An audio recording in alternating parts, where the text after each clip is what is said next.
Hello, Blizzard fans! This is FalconPaladin coming to you with yet another daily Blizzard upload. This is a game between NightEnD and Guru on Orbital Shipyard. In the top right of Orbital Shipyard, we have NightEnD, the red Protoss player. Is that a graphical glitch?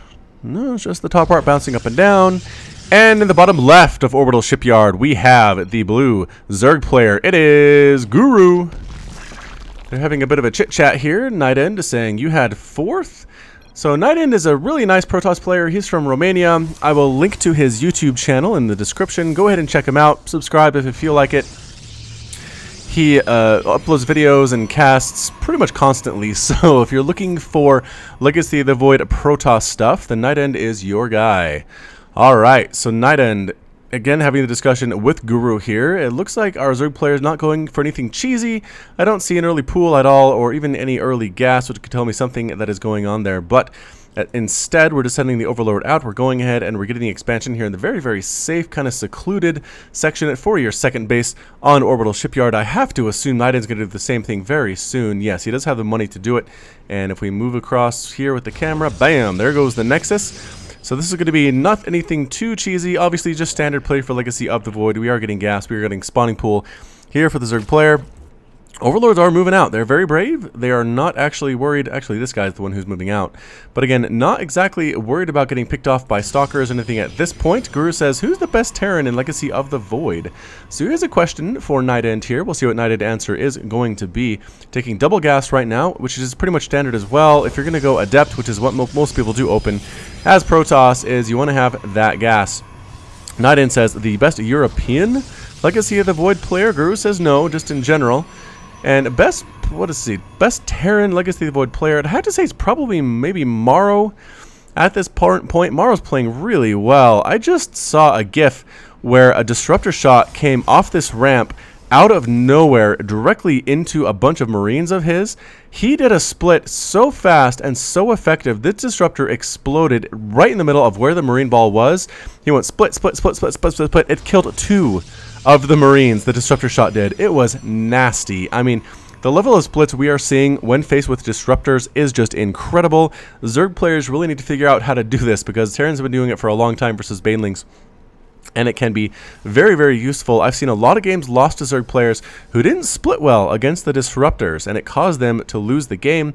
So if you are interested in winning against a disruptor-heavy composition, I definitely would recommend you go ahead and get that split down. The other thing you can do is also abduct disruptors using the Viper ability. That's been pretty good as well. So might want to look into investing in a few Vipers. There is the Adept obviously blocking off this ramp.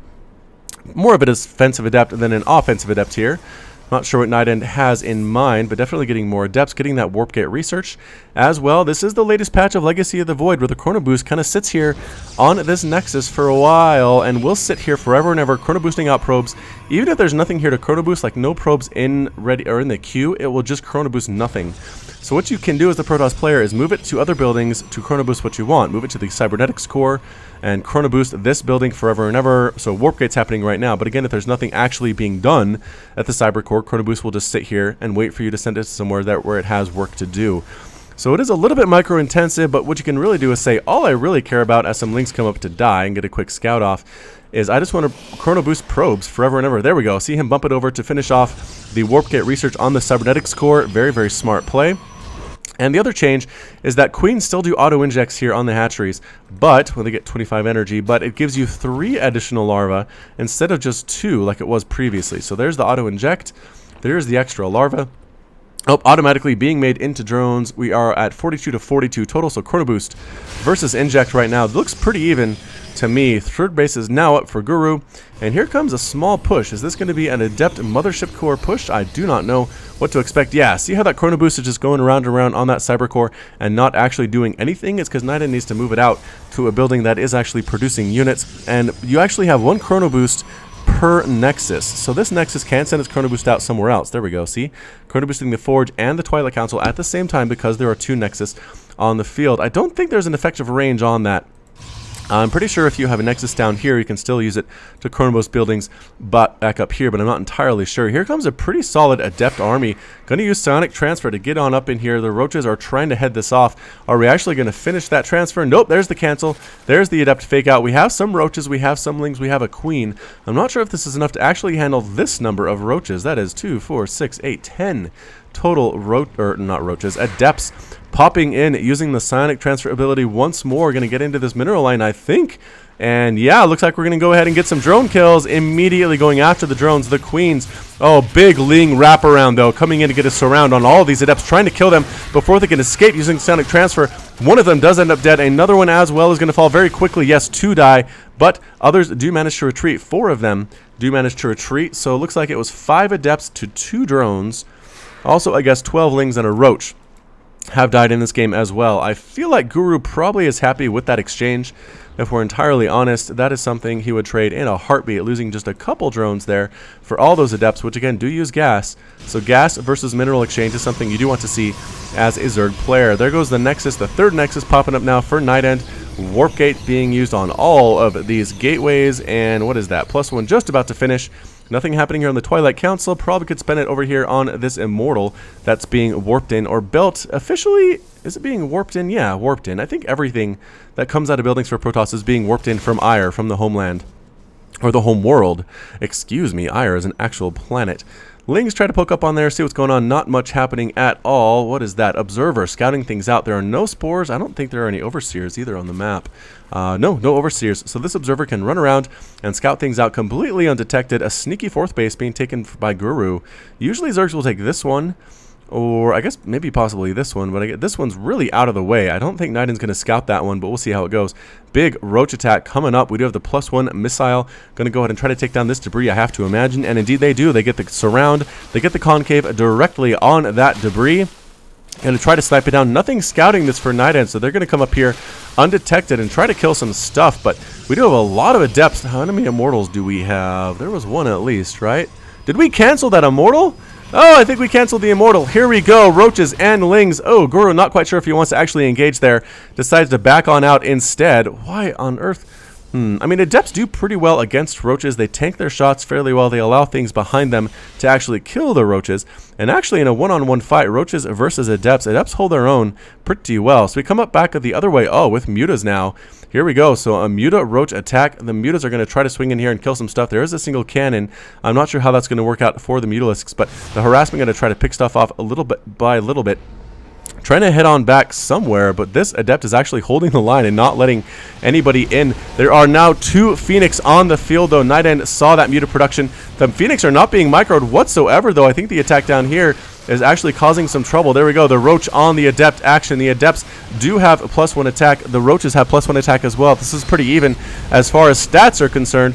Muta's flying in, trying to take out some of these Adepts at the same time, and yes, Photon Overcharge being dropped on that pylon. That's the other difference. You can actually Photon Overcharge pylons to do that extra damage.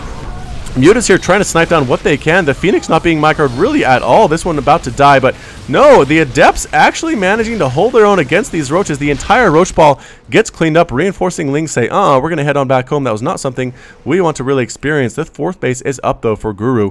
Probably should get a Queen over there. We're continuing with the Roach production. Hydralisk Den on the way. Infestation Pit as well. Ooh, and a Warp Prism on the way for NightEnD. I'm not sure what he's planning on doing with that, but it should be very, very awesome to be sure. So just kind of retaking these forces and actually breaking down this debris. This is something I don't see a lot, honestly, if ever, on this map. People tend to ignore this high ground because you can't really do anything with it but harass these gold bases if your opponent takes those.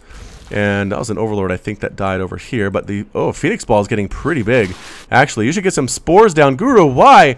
No, you saw the Phoenix. Get some spores, get some Hydras, get some Queens, get something. But nope, every single drone here is going to die. There's nothing that can defend against this Phoenix harass. Warp Prism comes out. I think it got scouted there. So it's going to turn around and head back home. The Roaches can't shoot up either. So unfortunately, this is a drone massacre at the 4th base. There is a spore being planted, but it's a little bit too late. It's not even 50% of the way completed yet. The number of drones that have been lost is now 11. which is pretty bad for the Zerg player. Still up 73 to 62 though, so that is actually not as bad as I expected. But the Roach Ball is, you know what, they want revenge. They want revenge for their dead drone comrades. Gonna try to snipe down all of these units, and the Photon Overcharge, there it is, 1 and 2 available there. The Roaches stand in and take it anyway. They have an awesome concave on all of these Adepts. This +1 attack is doing excellent against these. The Lings coming in, getting us around as well, but Photon Overcharge cleaning those up as well. Actually taking some of the shots that would go to the Roaches to actually take down the Zerglings. So I'm going to try to take down a gateway here. Kind of slow down the production of the Protoss player. NightEnD did lose some production ability, but not too much at this point. It is 177 to 120 supply. Guru is definitely up on that count. The Phoenix count is fairly big though. Hydra's on the way. 18 Hydralisks in production. A Hive in production as well. Missile attacks level 2 and muscular augments on the way for our Zerg player. +3 attack. Is that +3 attack? It is in fact +3 attack coming from the Zergy player, or the Protoss player rather. That is a big problem. So we're kind of sticking with gateway units here other than the Phoenix. I'm not sure if this is the correct choice against this number of Roaches and these number of Hydras, because here we come, getting a big concave, chasing this army back and back and back. The Roaches again with that +2, getting Ravagers. I don't know if I like Ravagers. And Legacy of the Void Guru, I'm not sure if this is a great choice or not. Corrosive Bile just seems like it misses. Ravager shots don't hit as hard, it feels like, as Roaches. Let's take a look, though. It is 20 damage versus 20 damage. Yeah, I don't know what the difference is. I just feel like Roaches are better. Do they not have the armor? They have the armor. Sonic Transfer Scout here. I think that's what this is. I don't think this is actually going to finish on top of all these units. Yep, there's the cancel. No big deal. Phoenix is flying on in again, trying to kill what they can. There's still no spores here. What on earth, Guru? What are you doing? Roach Hydra trying to come up this ramp. I'm not sure if it's a great idea, though. The Roaches and the Hydras coming on in. Double, triple Photon Overcharge charge being used. 1, 2, 3 here. Oh, the Mothership Core ends up dead, though. Roaches, Hydras, Corrosive Bile whiffing once more. This is going to last forever. The Chrono Boost, not Chrono Boost. Photon Overcharge, rather, it's going to last absolutely forever here. Can't really come up anytime. Going to use this high ground for the Adepts to try to snipe the units on the bottom. Again, Phoenix down here trying to kill what they can.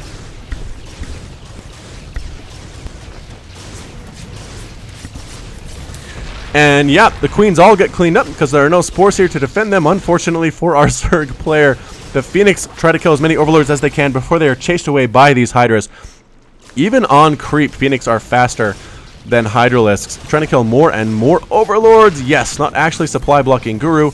There are a lot of Overlords out here. A couple Phoenix do end up dead. The Hydras and the Roaches take out their frustrations on this debris to open up another attack or defense path. Another Overlord ends up dead. This Phoenix hit squad is doing a lot. 5 kills, 2 kills, 5 kills, 4 kills on these guys, trying to kill another Overlord because they're not being protected by anything. These 2 spores are well placed. I think all this gas, this 4 base Zerg on 5th base being taken now by Guru. I feel like we're doing pretty well for ourselves right now, for our Zerg player. The Phoenix ball flying around. Be very careful, though, about those Hydras. Are we going to lose something of this ball? And no, we do not, but I think the Overseer ended up dead. Yep. I think the Spore Crawler chased it away and ended up dying. That Observer has been there forever for our friend NightEnD right now. So a bit of a slow point here in the game. We're not actually getting any shield or armor upgrades at all for the army for NightEnD. I'm not sure what the intent there. A single forge, I guess, has something to do with it. We are now getting disruptors. Oh boy. Here come the disruptors, and here comes a moment I was talking about. You have a giant Roach Hydra army. What's going to counter that is going to be disruptors at this point. They can one-shot your Hydras, two-shot your Roaches. The splash damage is pretty good as well. And here we come, swinging up along the right side of this bottomless pit. Disruptor shots, come on in. Oh, take out several of those Hydras and those Roaches. Gonna have to wait for the recharge on that Disruptor. Guru, you saw what was going on. You saw the Disruptor hits. Get out of there. Or try to get a split or get Vipers or something. Another Disruptor shot coming in. Whiffs, both of them whiff. There are 4 Disruptors, though. That is a lot of Disruptors. That's a lot of splash damage. 3 Photon Overcharges immediately going down on those pylons. And yep, there's another scout there with the Sonic Transfer, just heading on out. Long distance mining now to the 4th base that is now actually established, so not long distance mining anymore for those probes. There are Infestors here. I don't know what the Infestor's role is exactly, but once again, it's a Stalker, Adept, Disruptor, Death Ball coming on in. Oh, we have Ultras now for Guru, and actually getting +3 missile attacks. That's going to help a lot. Also, a Greater Spire. Guru getting all the Tier 3 stuff right now for Zerg. Zooming in, and Disruptor shot, man, kills another bunch of units. 15 kills on that Disruptor.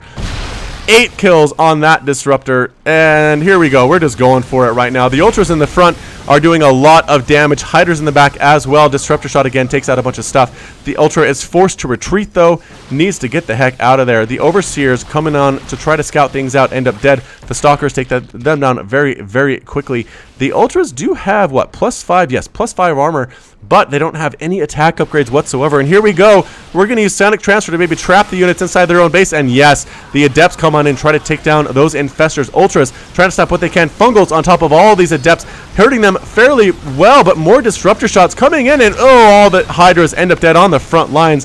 Infestors falling at the same time. Ravagers, there's nothing left to defend against the Protoss onslaught. Guru is trying desperately to bring units in, but that's it. Guru's defeated. NightEnD is victorious, and Guru has left the game. So, wow.